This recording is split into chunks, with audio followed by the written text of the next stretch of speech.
Olá, como vão todos? Espero que todos estejam bem, com saúde e em paz. Nós vamos iniciar mais este estudo da doutrina espírita com a prece que Jesus nos ensinou. Pai nosso, que estais nos céus, santificado seja o teu nome. Venha a nós o teu reino, seja feita a tua vontade, assim na terra como nos céus. O pão nosso de cada dia dai-nos hoje.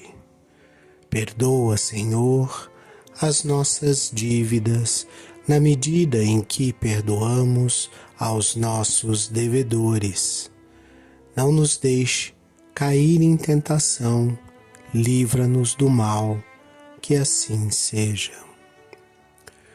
Nós estamos estudando o livro A Gênese segundo o Espiritismo, por Allan Kardec, uma das obras básicas da codificação espírita. Estamos no capítulo 2, que trata de Deus e da natureza divina de Deus. Nós paramos no item 12, lemos apenas parágrafo do item 12, que diz que Deus é imaterial, isto é, a sua natureza difere de tudo o que chamamos matéria. De outro modo, não seria imutável, pois estaria sujeito às transformações da matéria. E aqui, antes da gente dar continuidade à leitura, vamos observar que essa natureza imaterial, da divindade, coloca-nos numa situação complicada, porque, como diz o item 8, todos os nossos sentidos eles captam fenômenos materiais, Então, a nossa audição, o nosso paladar, o nosso tato, a nossa visão, são sentidos que vão captar aquilo que a matéria produz.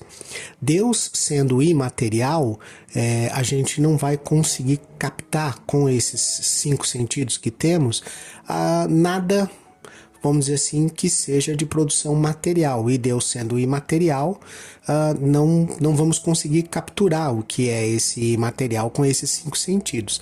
E daí o item 8 dizer que falta-nos um sentido, como se nós tivéssemos ainda que desenvolver talvez um 6º, um 7º, um 8º, um 9º sentido para que a gente possa alcançar aí a melhor compreensão de Deus.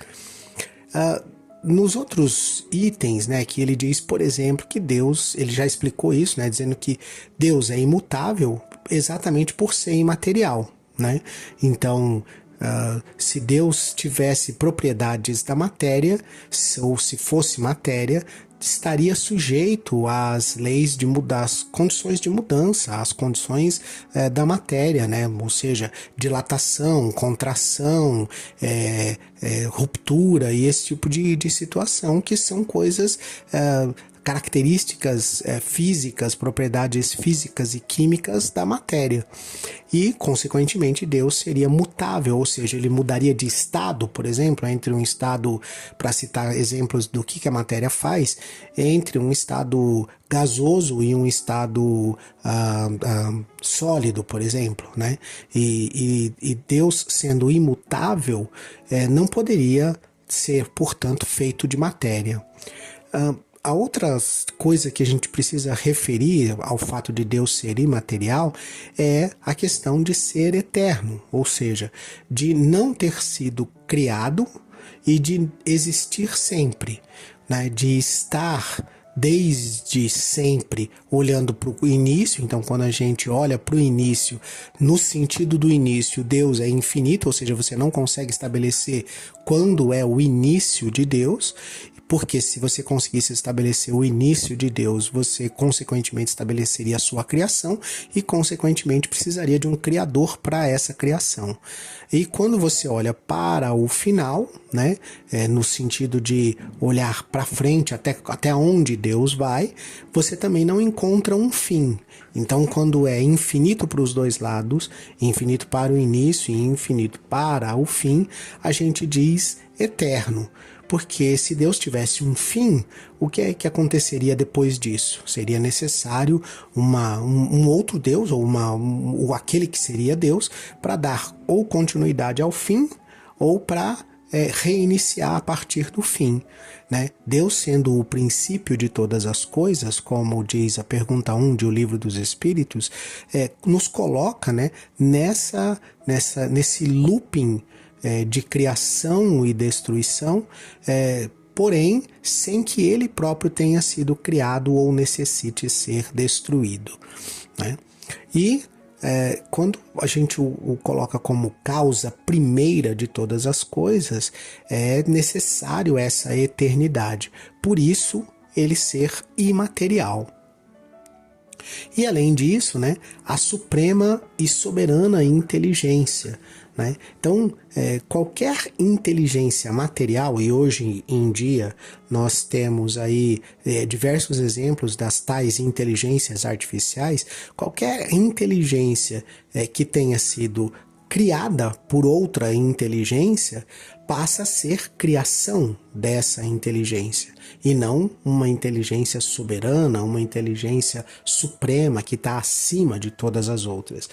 Deus sendo a inteligência soberana e suprema, estando acima de todas as inteligências, como diz Eurípides Barçanufo, a inteligência das inteligências, né? Então, não há como isso acontecer, não há como isso existir, né? A própria inteligência, ela não emana da matéria, então Deus sendo a inteligência das inteligências, ele não poderia ser imaterial, né? Não poderia ser material, tem que ser imaterial.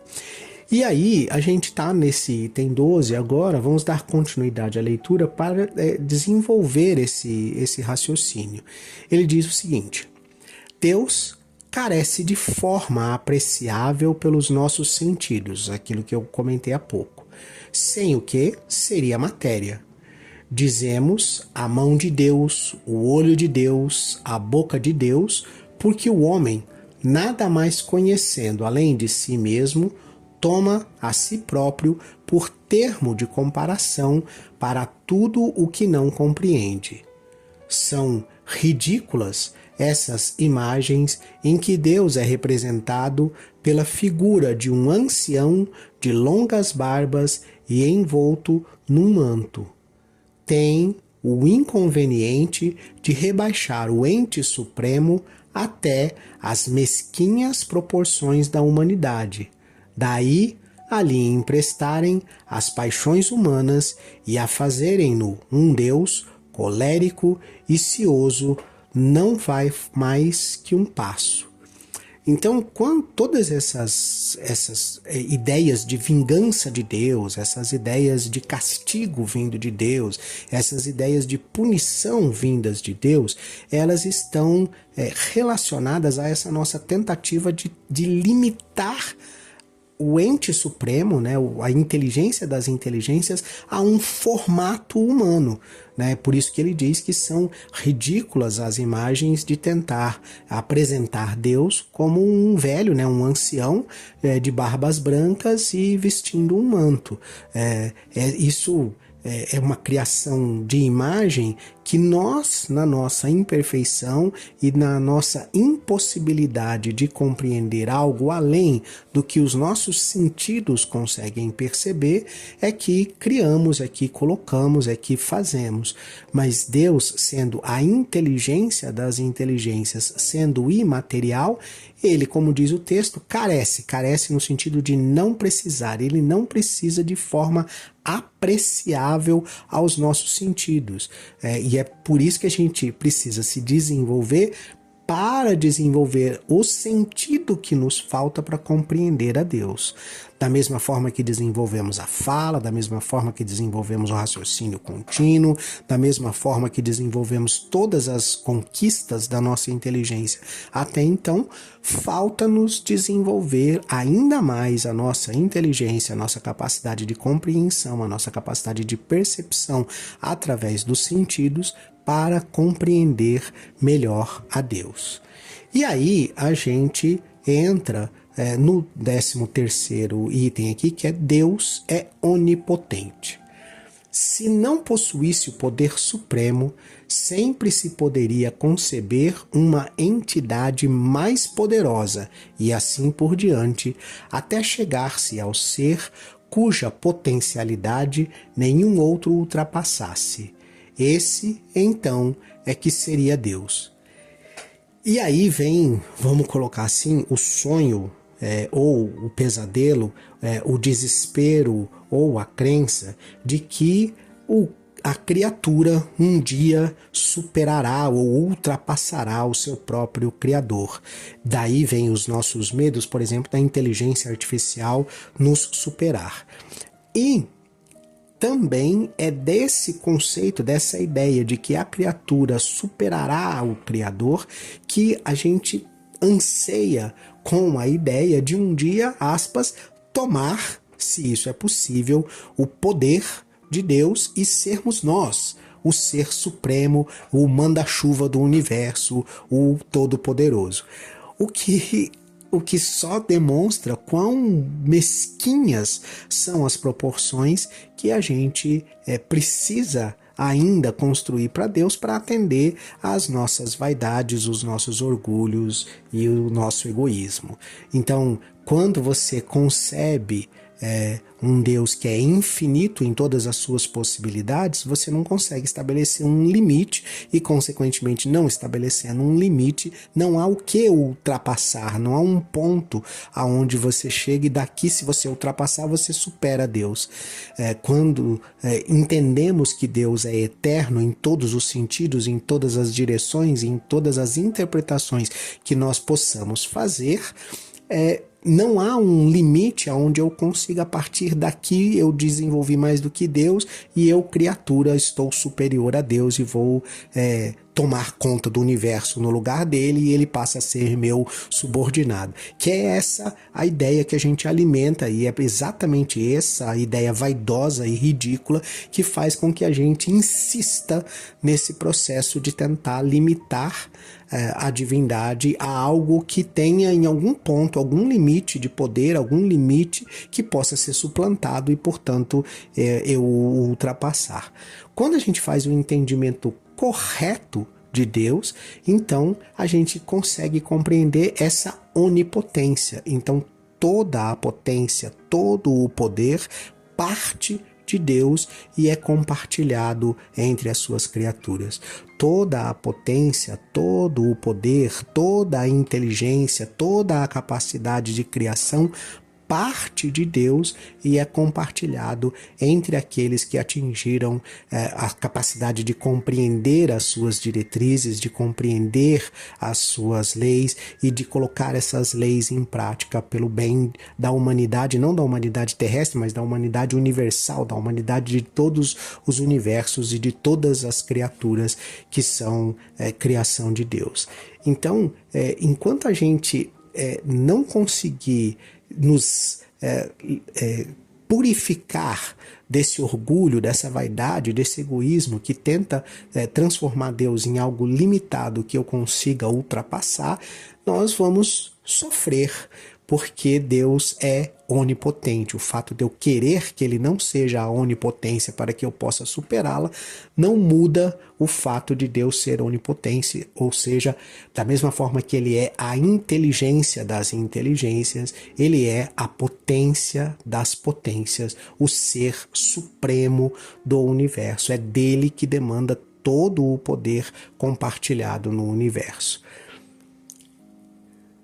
Item 14. Deus é soberanamente justo e bom. Aí pronto, aí agora a gente a gente fala, ih, rapaz, eu entendo, mas não consigo enxergar na prática. E lá vamos nós, vamos ler o item inteiro para que a gente possa compreender. Ele é um item longo, então vamos por partes. A providencial sabedoria das leis divinas se revela nas mais pequeninas coisas como nas maiores, não permitindo essa sabedoria que se duvide da sua justiça nem da sua bondade. O fato do ser infinita uma qualidade exclui a possibilidade de uma qualidade contrária, porque esta a apoucaria ou anularia. Um ser infinitamente bom não poderia conter a mais insignificante parcela de malignidade, nem o ser infinitamente mau poderia conter a mais insignificante parcela de bondade. Do mesmo modo que um objeto não pode ser de um negro absoluto com a mais ligeira nuance de branco, nem de um branco absoluto com a mais pequenina mancha preta. Deus, pois, não poderia ser simultaneamente bom e mal, porque então, não possuindo qualquer dessas duas qualidades no seu grau supremo, não seria Deus. Todas as coisas estariam sujeitas ao seu capricho, e para nenhuma haveria estabilidade. Não poderia ele, por conseguinte, deixar de ser ou infinitamente bom ou infinitamente mau. Ora, como suas obras dão testemunho da sua sabedoria, da sua bondade e da sua solicitude, concluir-se-á que, não podendo ser ao mesmo tempo bom e mal, sem deixar de ser Deus, ele necessariamente tem de ser infinitamente bom. A soberana bondade implica a soberana justiça, porquanto, se ele procedesse injustamente ou com parcialidade numa só circunstância que fosse, ou com relação a uma só de suas criaturas, já não seria soberanamente justo e, consequência, já não seria soberanamente bom. Nossa, longo, né? Mas eu explico.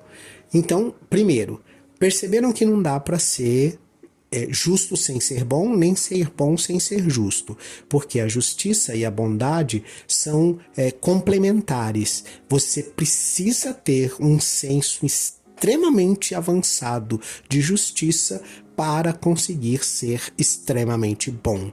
Você não conseguirá ser bom sem ser extremamente justo. Esse é o ponto.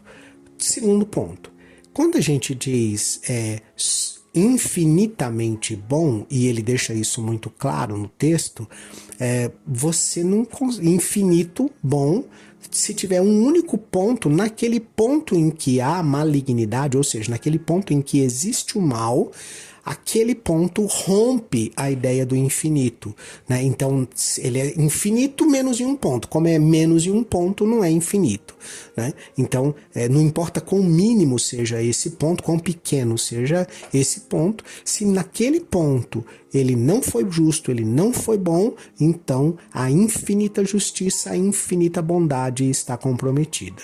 Esse é o primeiro conceito que precisa ficar claro na nossa mente.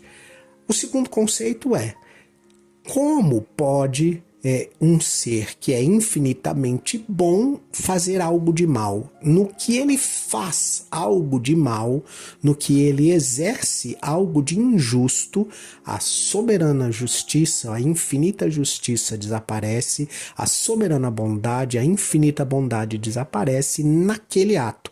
E é por isso que ele diz que não importa o tamanho, né? E se houver um único ponto ou uma única criatura no universo aonde Deus não tenha sido justo e bom, aquele ser, aquela criatura, aquele espaço, aquele planeta, aquele lugar no universo representa o tal do pontinho fora da claridade, o pontinho fora da bondade e, portanto, Deus não seria infinitamente justo e bom. E é isso que precisa ficar na nossa mente. Gravado isso na nossa mente, quando a gente for tratar do mal, aí a gente vai conseguir compreender que ele não procede de Deus. E lembrem-se, a gente define, né, aquilo que é mal como não sendo a vontade de Deus. E por que se define não sendo a vontade de Deus? Porque se a vontade de Deus é infinitamente boa, infinitamente justa, então não tem como você cumprir a vontade de Deus fazendo algo que vai gerar mal, que vai ser o mal para alguém, porque no momento em que você, seguindo a vontade de Deus, provocar o mal, naquele instante o pontinho de maldade aparece e a infinita bondade e a infinita justiça deixam de existir. Então, só existe o mal quando nós não fazemos a vontade de Deus. O mal é a ausência do bem. O bem é a prática da vontade de Deus. Não praticar a vontade de Deus é praticar o mal. Simples assim. E tendo essa compreensão, todo o resto fica mais fácil da gente compreender. Eu vou parar por aqui, eu acho que eu dei um nó na cabeça de vocês, mas ele é necessário para que vocês possam concluir, raciocinar, pensar a respeito desses pontos que definem esse conceito de infinitamente bom, de infinitamente justo, de onipotente, de não existir nenhuma outra potência superior ou igual à potência divina, né? De não existir algo ou uma força contrária ao bem, né? Então tudo isso precisa estar muito claro na cabeça de vocês para que a gente possa seguir adiante com a leitura e entrar num campo um pouco mais avançado, vamos dizer assim, dos atributos de Deus. Eu me despeço de vocês com a prece que Jesus nos ensinou. Pai nosso, que estais nos céus, santificado seja o teu nome. Venha a nós o teu reino, seja feita a tua vontade, assim na terra como nos céus. O pão nosso de cada dia dai-nos hoje. Perdoa, Senhor, as nossas dívidas, na medida em que perdoamos aos nossos devedores. Não nos deixe cair em tentação, livra-nos do mal, que assim seja.